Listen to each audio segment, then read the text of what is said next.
In this video, what I'm going to do is show you some adjustments you can do to this image to kind of just put the finishing touches on. And we may or may not keep them all. We might not actually use them, but I want to show you a lot of the things that I do on a pretty regular basis so that you can choose whether you want to use them or not. Okay, so I showed you adjustment layers already. New adjustment layer. First thing we'll probably do is curves. And here you can, it's showing this gray roller coaster in the back is your histogram, and it shows all that represents a graph of all the pixels in your scene. And furthest left are black pixels, furthest right are white pixels, and then the height determines how many of those pixels there are in your scene. So in my middle gray area there's a certain amount of pixels there, and what I'm doing with this line is pushing the pixels that are in that middle gray up to be more white or down to be more black. So what you can do to add a little more contrast is just push your blacks a little darker, push your whites a little lighter, and you can see that makes a lot of contrast on, off. That really ups the contrast quite a bit. Then you can kind of fine-tune by just turning down the opacity of that. So like right there is pretty good. So that's one thing we can do. We can also go in here and adjust it by channel. So just the reds, and you'll see what this does. This kind of makes things change color a bit, because now just my red pixels are being adjusted. And there's no formula to this other than to just find something you like or just mess with it until it looks good. And you always have that dilemma of, oh, I wonder if it would look better if I do this or maybe that. And it's just up to your personal preference what you want to see. So I don't like what I did on the channels, so I'm gonna just forget about that. And let's just take the RGB back, something like that. Just that's doing all channels at once. So that's not bad for the curves. You can also do a layer adjustment, color balance.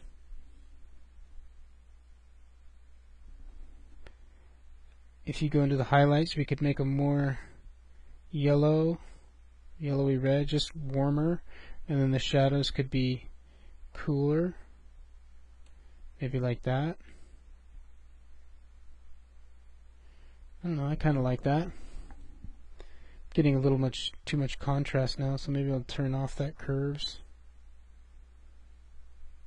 The cool thing about this is if you like the curves in one place but not in another, you can turn it off using masks again. To make sure you've got a mask there. It's on by default. Then select the mask and you can just paint black on that mask on this tree. Maybe on this tree if you don't want it there. Turn my opacity up. Okay, so that's kind of the value of masks. They're really great for compositing stuff. So I actually want to try and fix that tree a little bit because it's so dark. It's like the darkest thing in my scene. Part of that's because I had to change the materials and make them much simpler. But if that tree looked a little more like that, it'd be good. So what we can do is just take this mask and fill it with all black. Select the mask, fill with black, and then go back with a white brush and only paint where this tree is. It's a pretty sloppy way to do this. You could go back and render out a mask for it and it'd be better. You can see how contrasty these leaves got. I don't like how heavy they look in the scene. That's a little better, I guess. And the other place I wanted a little more light is up in this, up in that raft and the soffit area. So I think that looks a little better too. So that's on and off, on and off. And I do that frequently just to make sure I like what I'm doing and all that. So the power of masks, you can see already that you can selectively make adjustments, and that's why I use layer adjustments instead of image adjustments. So layer, new adjustment, what else can we do here? That's probably good for the adjustment layers. Other things we can do is like color overlays. If you create a new layer that's just blank, and say you want this to be a little more warm in here, so you could get a nice warm color.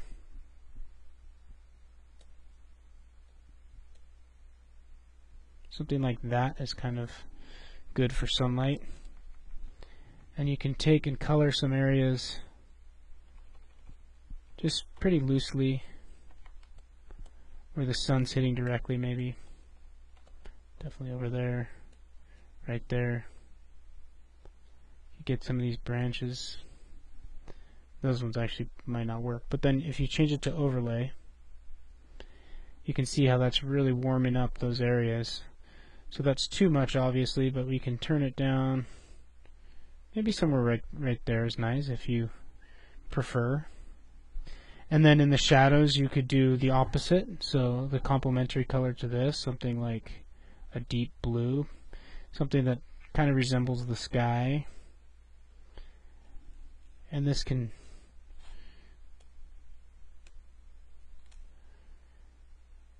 give some nice color balances in your scene. Maybe in there we want some more blue. That's way too much, obviously, but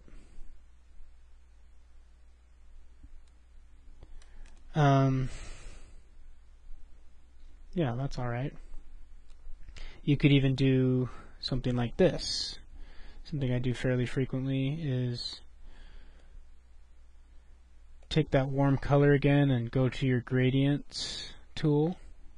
Make sure up here you're going from just the color to nothing. That one right there.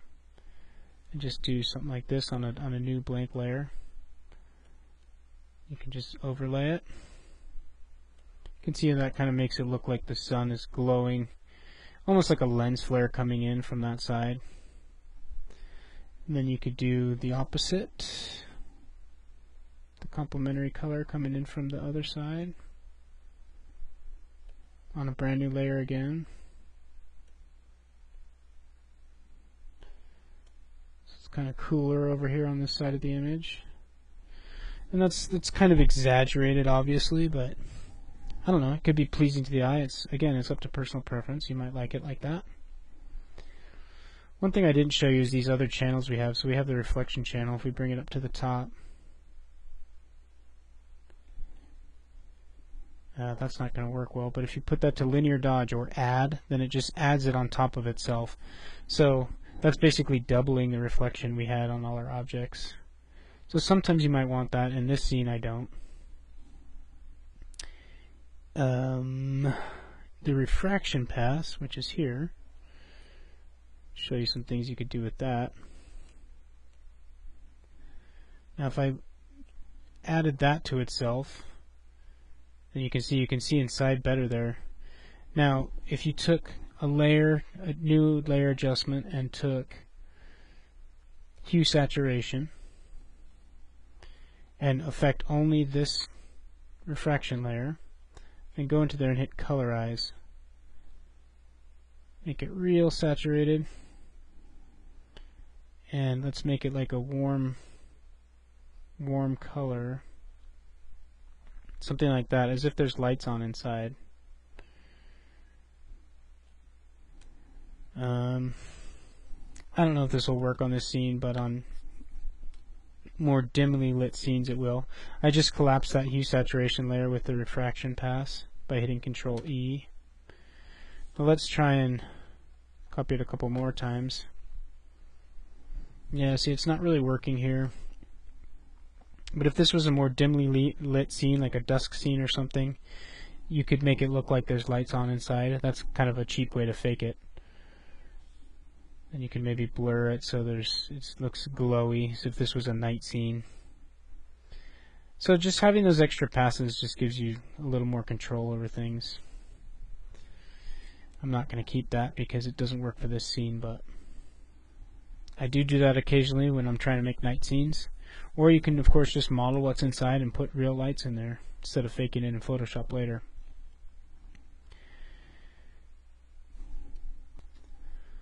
Overall, I think this scene's looking pretty cool. One thing we can do is maybe add some, let's go to new adjustment layer, levels, and add some vignetting from the camera in. So if we take, maybe if we just do that right there, that's just sliding our middle black over. And what I'm going to do now is mask that out for everything, but then paint it back in some places.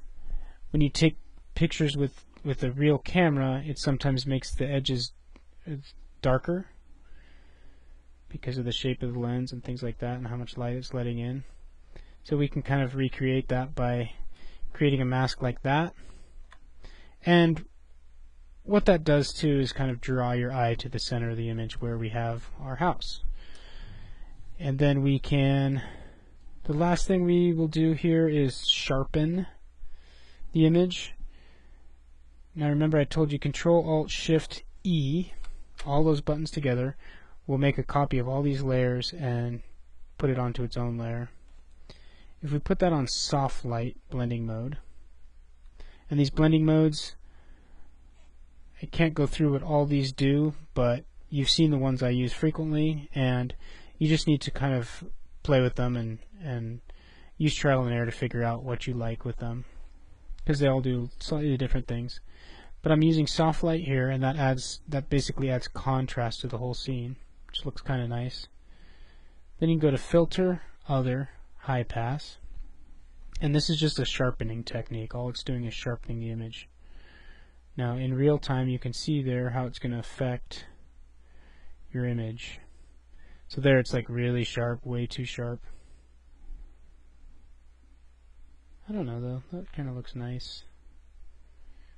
I would turn it down, and then so this high pass thing, this is just a technique for sharpening. There's other ways to sharpen too. This is my preferred way, using a soft light layer on top of the image and then doing high pass on it. So I actually kind of like that a little bit, but you don't want to go overboard with your sharpening. So let's turn it down a bit too. That's always a good way to fine-tune. And then maybe you could even make it only sharp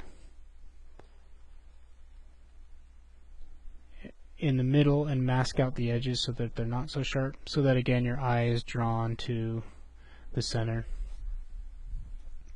And I think that's pretty darn nice. I think that's a pretty good image for a beginner class. I mean, we showed you the modeling, we showed you the textures, showed you how to Photoshop, do some basic Photoshop stuff. Again, that can and will be an entire class unto its own, but there you have it. I think that's a pretty good image, and hopefully you've enjoyed following along with me to this point, and you're liking the results that you're getting.